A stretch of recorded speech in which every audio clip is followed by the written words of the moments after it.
Shalom, mes bien-aimés dans le Seigneur, soyez bénis. Bonsoir à toutes et à tous, soyez les bienvenus.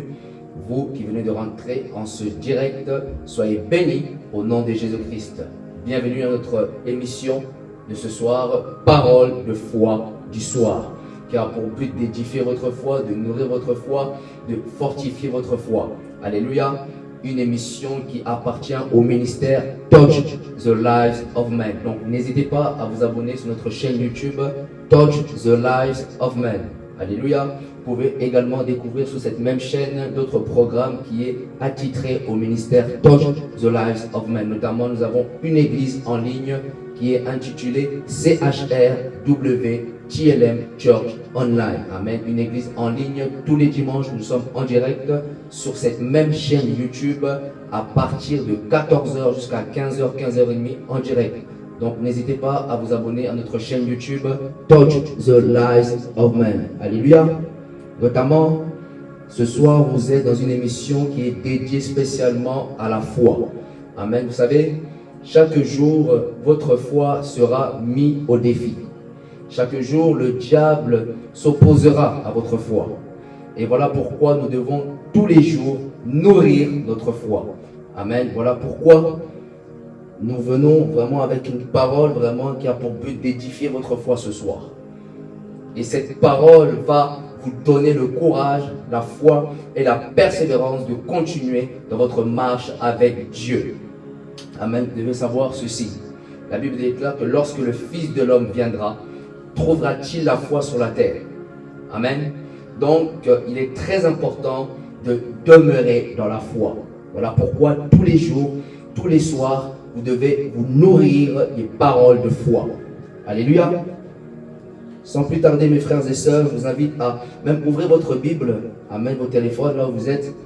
Et je vous invite à aller dans Romains 4 à partir du 18e verset.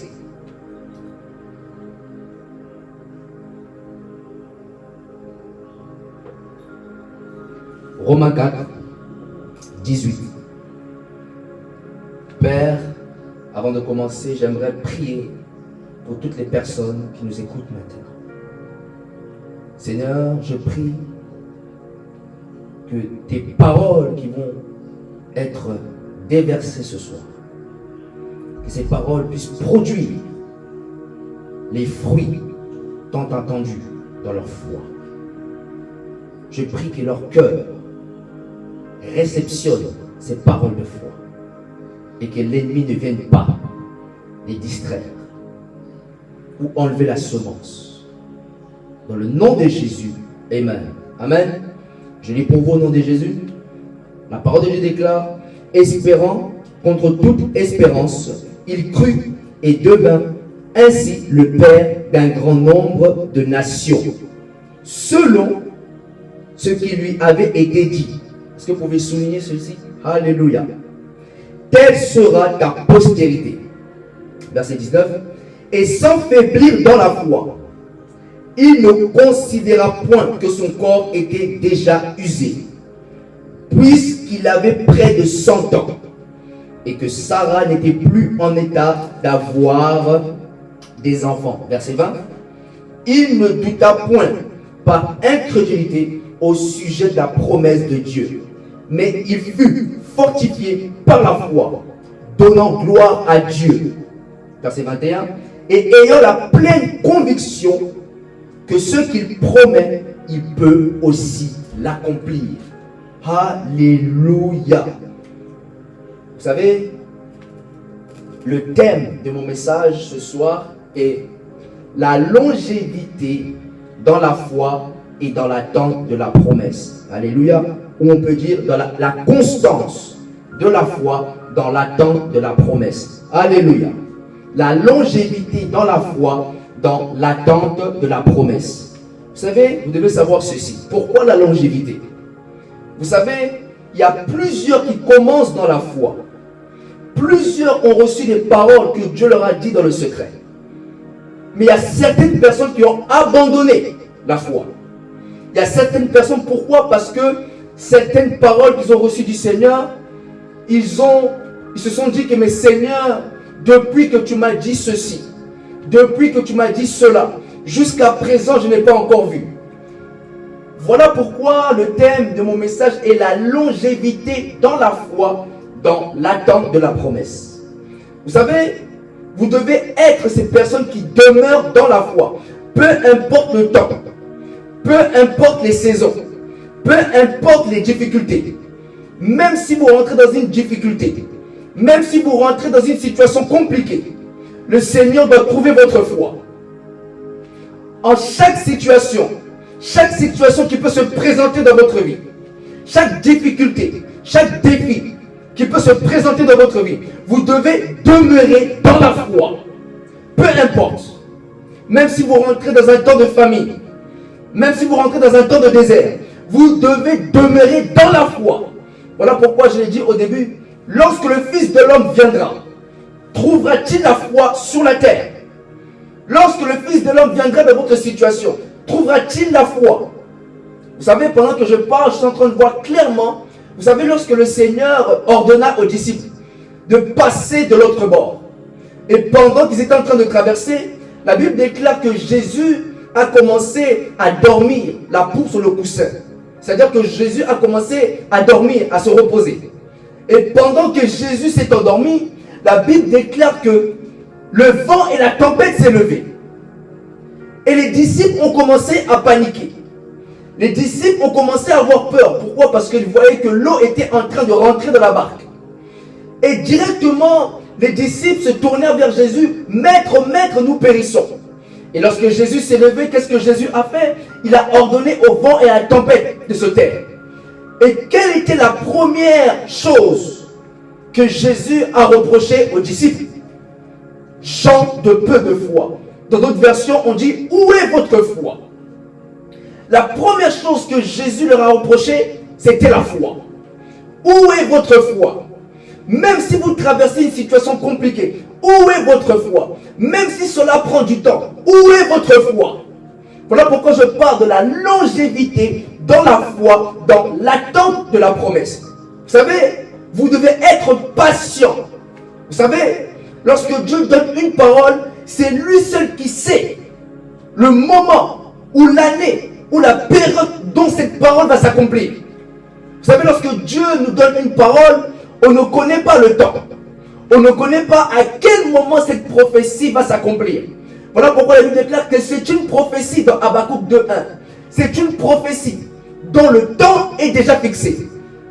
Elle marche vers son terme et elle ne mentira pas. Si elle tarde, attends-la, car elle s'accomplira certainement.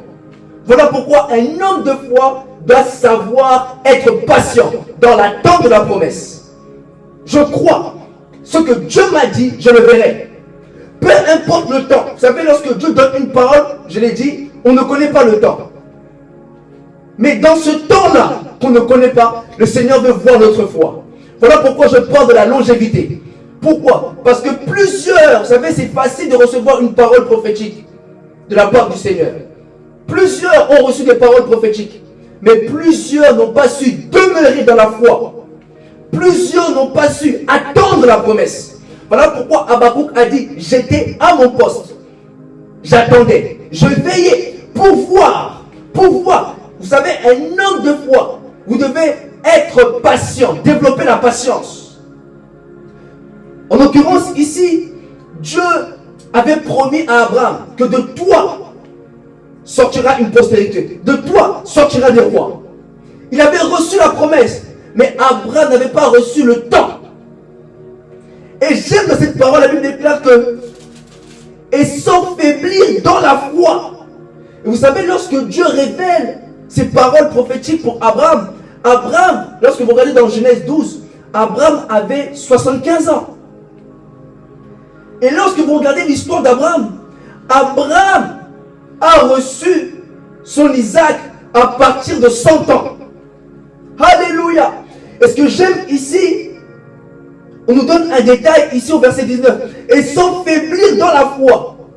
Alléluia. Et sans faiblir dans la foi. Dès lorsqu'il a reçu la parole, il n'a pas faibli dans la foi. Il a cru jusqu'à la dernière minute. La Bible déclare que, espérant contre toute espérance, il crut. Et devint et devient héritier de la promesse. Espérant contre toute espérance, Abraham, il crut. Il a cru. Il a cru là où c'était impossible de croire. Pourquoi? Parce qu'il était avancé en âge. Il n'a pas regardé que son corps était déjà usé. Il n'a pas regardé que le temps était déjà passé. Je vais dire à quelqu'un, ce que Dieu t'a dit, tu le verras. Même si le temps passe, Dieu veille toujours sur sa parole. Pendant que je parle, je vois le Seigneur. Vous savez, ce passage me vient à l'esprit. La Bible déclare que dans Genèse 21, la Bible déclare que l'Éternel se souvint de ce qu'il avait dit à Sarah. Dans d'autres versions, dit l'Éternel se souvint de ce qu'il avait promis à Sarah. Et lorsque Dieu se souvient, en réalité, il s'est souvenu de la période qu'il avait promis. Parce que vous devez savoir que Dieu était venu au préalable visiter Abraham. Et Dieu lui avait dit qu'à la date de l'année prochaine, à la date de l'année prochaine, je vais dire à quelqu'un, à la date de l'année prochaine, à la date de l'année prochaine, tu enfanteras un fils. Et Dieu là maintenant lui révèle maintenant le temps, la période. Alléluia. En d'autres termes, au préalable, Abraham ne savait pas encore la période. En d'autres termes, Abraham ne connaissait pas encore le temps de l'accomplissement. Mais lorsque Dieu l'a visité, pendant que Abraham était devant sa tente, la Bible déclare que l'Éternel est venu visiter Abraham. Et il lui dit, à la date de l'année prochaine, tu enfanteras un fils. C'est-à-dire que Abraham avait reçu la révélation de l'accomplissement des promesses que Dieu lui avait dit à 75 ans. Alléluia. Alléluia. Je vais dire à quelqu'un, l'Éternel se souvient de ce qu'il t'a dit il y a 10 ans passés. L'Éternel se souvient maintenant de ce qu'il t'avait promis il y a 5 ans passés.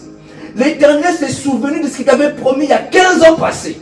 Alléluia. Voilà pourquoi je vais dire à quelqu'un, et sans faiblir dans la foi. Ne faiblis pas dans la foi. Pourquoi? Vous savez, je vais dire à quelqu'un, lorsque vous commencez à faiblir dans la foi, en réalité vous êtes tout prêt de recevoir votre bénédiction. Lorsque vous commencez à voir que la fatigue est là, sachez que vous êtes tout prêt de recevoir votre bénédiction. Vous savez, la Bible déclare que Dieu n'est pas un homme pour mentir, ni fils d'un homme pour se repentir. Ce qu'il dit, il accomplit. La Bible déclare, il veille sur sa parole pour l'accomplir. Voilà pourquoi je veux dire à quelqu'un, la longévité dans la foi, dans l'attente de la promesse. Je suis un homme de foi, peu importe le temps que ça prend. Je suis un homme de foi. Je demeure dans la foi. Je vis dans la foi. Et Abraham était un homme de foi dans la longévité. Dieu veut que nous soyons des hommes de foi dans la longévité. Dieu veut que nous soyons des hommes et des femmes de foi dans la longévité. Alléluia. Abraham, 10 ans sont passés, 15 ans sont passés. Il a demeuré dans la longévité, dans la foi. Oh, je veux dire à quelqu'un, sois dans la longévité, dans la foi. Même si tu n'as pas obtenu aujourd'hui, continue à persévérer. Continue à être constant dans la foi. Alléluia. Ce n'est pas parce que tu n'as pas vu aujourd'hui, ce n'est pas parce que tu n'as pas vu cette année que Dieu est un menteur. Je veux dire à quelqu'un que Dieu n'est pas un menteur. Et Dieu avait promis à Abraham. Abraham, souviens-toi de ce que je t'avais dit il y a 15 ans passés. Souviens-toi de ce que je t'avais dit lorsque tu avais 75 ans. Aujourd'hui, tu as 99 ans. À la date de l'année prochaine. Voilà pourquoi Abraham a obtenu Isaac à 100 ans.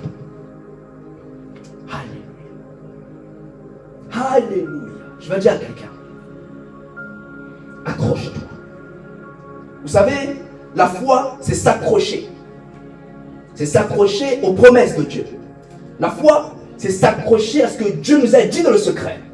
La foi, c'est s'accrocher aux promesses de Dieu. La foi, c'est s'accrocher à ce que Dieu nous a dit dans sa parole. Amen. Espérant contre toute espérance. Il crut et devint ainsi le père d'un grand nombre de nations, selon ce qui lui avait été dit. Je vais dire à quelqu'un, tel que Dieu t'a dit. Je ne connais pas ce que Dieu t'a dit. Je ne sais pas ce que le Saint-Esprit t'a dit. Mais je vais dire à quelqu'un, tel que Dieu t'a dit, tel que Dieu t'a montré, tu le toucheras, tu le verras. Je vais dire à quelqu'un, tel que Dieu t'a dit, mot pour mot, tu le verras. Alléluia. La Bible déclare, et sans faiblir dans la foi. Comment ne pas faiblir dans la foi? C'est une très bonne question. Comment ne pas faiblir dans la foi?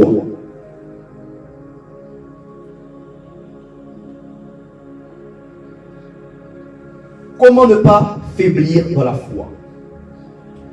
Vous devez tous les jours vous nourrir des promesses de Dieu. Abraham répétait dans son cœur, ce que Dieu m'a dit, je le verrai. Même si le temps passe, même si je suis plus en état d'avoir un enfant, mais ce que Dieu m'a dit, je le verrai. Voilà pourquoi il déclare dans Habakkuk 2:1, écris la prophétie, grave-la sous les tables, afin qu'on la lise couramment. Couramment, c'est-à-dire tous les jours. Écris la prophétie. Avez-vous écrit ce que Dieu vous a dit? Avez-vous écrit ce que Dieu vous a montré il y a 15 ans passés ou il y a 10 ans passés? Avez-vous écrit ce que Dieu vous a promis dans le secret? Écris la prophétie. Grave-la sur des tables. Ici, dans la révélation, les tables, c'est quoi? C'est les cœurs.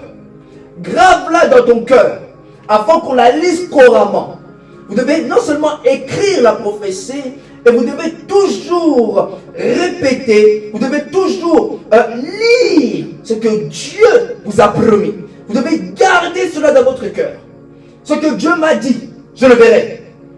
Même si le temps, une année passe, Abraham aussi, il a vu aussi les années défiler.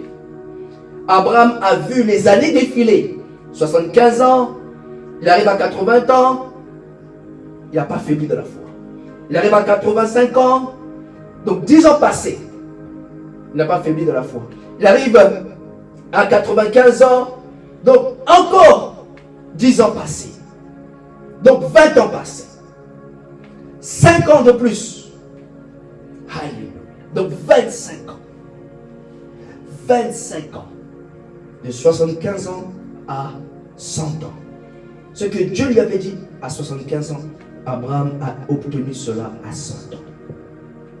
Voilà pourquoi la longévité dans la foi, dans l'attente de la promesse. Vous devez toujours vous dire dans votre cœur, ce que Dieu m'a dit, je le verrai. Vous le verrez. Dieu, il est le maître des temps et des circonstances. Cette promesse qu'il vous a dit, il vous a révélé quelque chose qui a été déjà fixé. Que vous le vouliez ou non, vous allez vivre cela. C'est un temps qui est déjà fixé. C'est-à-dire, il n'y a que Dieu seul qui sait le temps où vous allez recevoir cette promesse. La Bible déclare, elle marche vers son terme et elle ne mentira pas. Amen. Voilà pourquoi, pour beaucoup de chrétiens, il est difficile de demeurer dans la foi. Pourquoi? Parce que le Seigneur ne révèle pas le temps. Amen. Lorsque le Seigneur nous révèle une parole, une promesse, on ne connaît pas le temps. Et on ne connaît pas les choses que nous allons vivre durant ce temps. Amen. Vous savez, lorsque le Seigneur vous donne une parole prophétique, souvent les choses arrivent ou se manifestent contrairement de ce que Dieu vous avait dit. Et c'est là où les gens, où plusieurs personnes faiblissent dans la foi. Seigneur, tu m'as dit que je serais riche. Directement, vous rentrez dans une famine. Directement, vous rentrez dans une galère. Directement, il y a des huissiers. Directement, il y a ci, il y a cela. Et lorsque vous n'êtes pas affermi dans la foi, c'est là où plusieurs abandonnent. C'est là où les gens abandonnent la foi. Donc vous devez savoir, lorsque vous abandonnez la foi, vous abandonnez aussi ce que Dieu vous a promis. Peu importe ce que je traverse, je garde ma foi. Peu importe ce que vous traversez, gardez votre foi. Et sans faiblir de la foi, il ne considéra point que son corps était déjà usé. Vous ne devez pas considérer votre situation actuelle. la promesse s'accomplira. La promesse s'accomplira. Peu importe la situation actuelle. La Bible déclare que Abraham n'a pas considéré que son corps était déjà usé. Voilà pourquoi la Bible déclare que nous ne marchons pas par la vue, mais nous marchons par la foi. La foi ne considère pas l'état actuel. La foi ne considère pas les difficultés actuelles. Mais la foi considère ce que Dieu a dit. Amen. Il ne considéra point que son corps était déjà usé, puisqu'il était près de 100 ans. Et Sarah n'était plus en état d'avoir des enfants. Donc les deux, leur corps était déjà usé. Abraham n'a pas regardé que mon corps est déjà usé, ou ma femme Sarah, tantôt, son corps est déjà usé. Parce que si Abraham regardait au corps, il allait faiblir dans la foi. Mais Abraham n'a pas regardé au corps. Tu vois, après, moi, je ne vais pas regarder à ma situation. Même si ma situation me disqualifie tantôt, mais je vais dire à quelqu'un, la promesse de Dieu va s'accomplir. Même si aujourd'hui, le corps ou même l'âge avance, je vais dire à quelqu'un, tu recevras ta promesse. La Bible déclare, il ne douta point par incrédulité au sujet de la promesse de Dieu. Mais il fut fortifié par la foi, donnant gloire à Dieu et ayant la pleine conviction que ce qu'il promet, il peut aussi l'accomplir. La conviction. Avez-vous la conviction? La foi, c'est avoir une ferme assurance. Dans d'autres versions, on parle de la conviction. En anglais, on dit the substance. Amen. Donc cette substance-là, cette conviction-là, avez-vous la conviction intérieure de votre cœur que ce que Dieu a dit, il est capable de l'accomplir? La longévité dans la foi, dans l'attente de la promesse, ou la constance de la foi dans l'attente de la promesse. Amen. Voilà pourquoi vous devez tous les jours nourrir votre foi, parce que le diable viendra vous mettre le doute. Le diable, son rôle, c'est de mettre le doute dans votre foi. Le diable vous dira, est-ce que Dieu t'a-t-il réellement dit? Est-ce que tu as réellement entendu la voix de Dieu? Est-ce que Dieu peut te promettre cela? Est-ce que Dieu est capable de t'emmener là-bas? Comment cela va se faire? As-tu des contacts? As-tu des connexions? Mais comment cela va se faire? Le diable vient et vous souffle à votre oreille. Ça ne sert à rien. Oublie. Ça ne sert à rien. C'est trop grand. Tu ne peux pas. Tu n'arriveras pas. Et le diable sème le doute. Et lorsque le doute est semé, c'est fini. Voilà pourquoi lorsque vous voyez des telles pensées, des telles choses, vous devez refuser.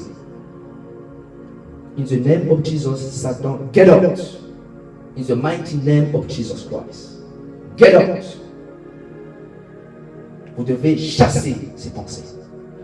Voilà pourquoi notre émission a pour but d'édifier, de fortifier, de nourrir, de rebooster votre foi.